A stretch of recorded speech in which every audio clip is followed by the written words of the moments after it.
When the light turns green, you go. When the light turns red, you stop. But what do you do when the light turns blue with orange and lavender spots? Taking LSD was a profound experience, one of the most important things in my life. LSD shows you that there's another side to the coin, and you can't remember it when it wears off, but you know it. It reinforced my sense of what was important, creating great things instead of making money, putting things back into the stream of history and of human consciousness as much as I could. Objects and their functions no longer had any significance. All I perceived was perception itself, the hell of forms and figures devoid of human emotion and detached from the reality of my unreal environment. I was an instrument in a virtual world that constantly renewed its own meaningless image in a living world that was itself perceived outside of nature.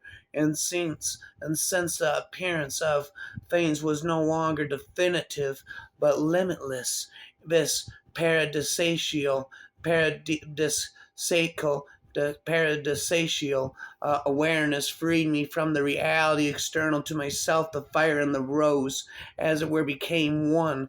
I don't know if you realize this, but there are some researchers, doctors, who are given this kind of drug to volunteers to see what the effects are, and they're doing it the proper scientific way and clean, with hospital rooms away from trees and flowers in the wind, and they're surprised at how many of the experiments turn sour. They've never taken any sort of psychedelic themselves. Needless to say, they're volunteers. They're called subjects, of course, are given masculine or LSD, and they're all opened up to their surroundings, very sensitive to color and light and other people's emotions. And what are they given to react to metal bed frames and plaster walls and an occasional white coat carrying a clipboard? Sterility. Most of them stay afterward, that they'll never do it again. LSD was an incredible experience. Not that I'm recommending it for anybody else, but for me, it hammered home to me that reality was not a fixed thing. That the reality that we saw about us every day was one reality and a valid one. About that, there were others, different perspectives, where different things have meaning that were just as valid, that had a profound effect on me. The LSD phenomenon, on the other hand, is, to me at least, more interesting.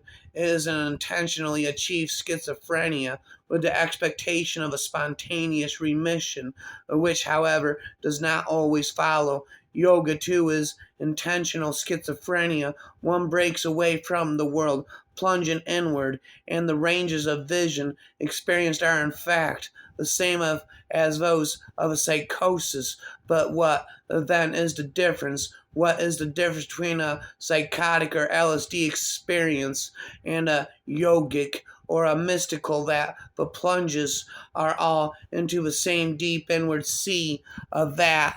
There can be no doubt the symbolic figures encountered are in many instances identical, and I shall have something more to say about those in a moment.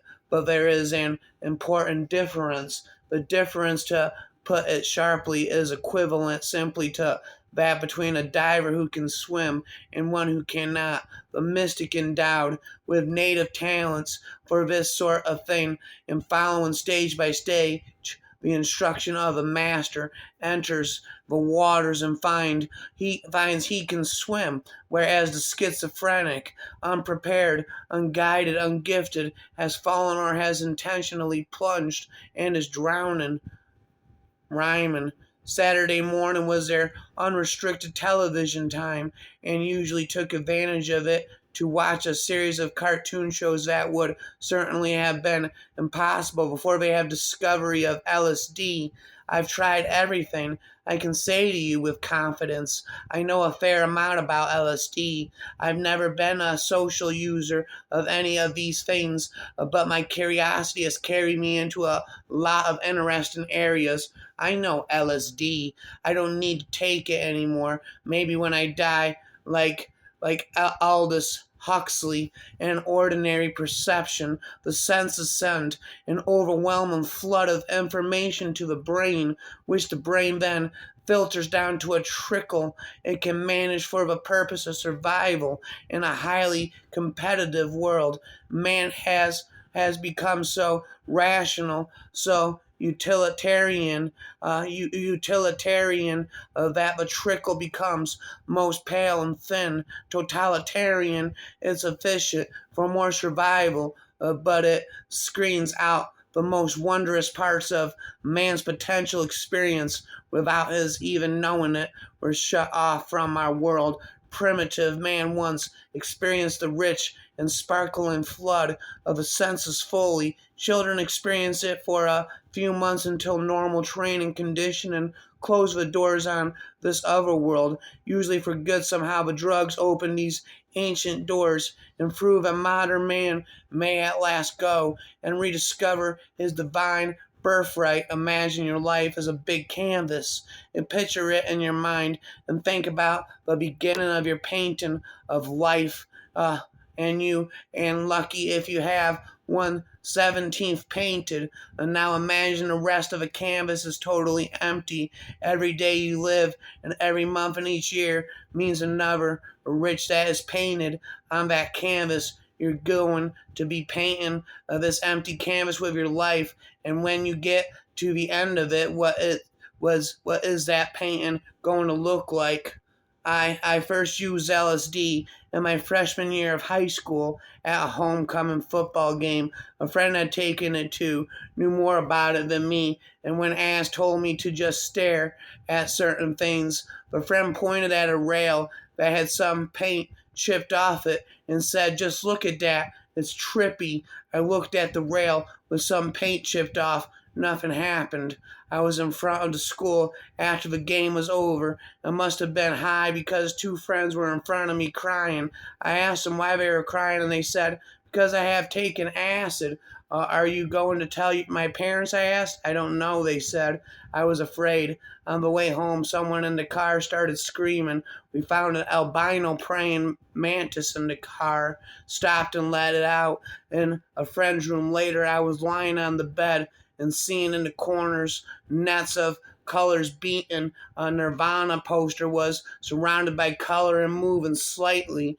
After this incident, there are no memories of taking LSD until senior year in high school. No one paid enough attention to notice it was getting dressed in the morning, just like taking acid, and going to school in my pajamas. I would walk in the hallway staring forward with a neutral facial expression. I was terribly depressed. My mom eventually found out, rapping on LSD. LSD stands out for learning to slow down. You twitch, have a darkness moves in and out of you. It crawls up your spine and nestles in your brain like an evil thought from out of nowhere, burying itself in your psyche like a starving leech looking for a vein.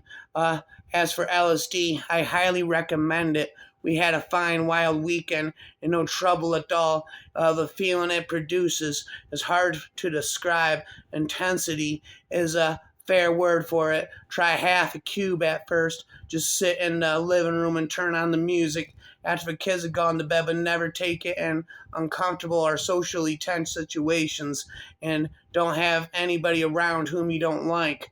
I am everything, information, a noun, but weed, cocaine, and what petrol. Wham bam, never ending again. I took LSD, my forever tripping on LSD, rapping poetry.